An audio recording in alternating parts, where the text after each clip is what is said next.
We've got this pedestrian gate on the side gate of the house, and I never really figured out a good locking situation so it could be accessed from either direction. And found this at the hardware store. Comes with everything you need. I just had to kind of figure out how this was going to fit for me.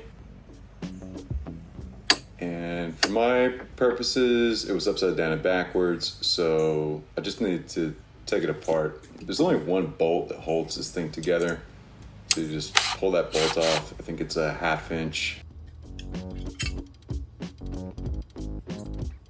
After you pull that off, you can just move the spring to a new hole that's pre-drilled for the other side.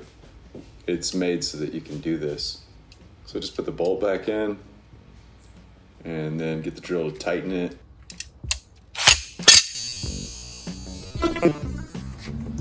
Ow! Yeah, that hurt. Ow.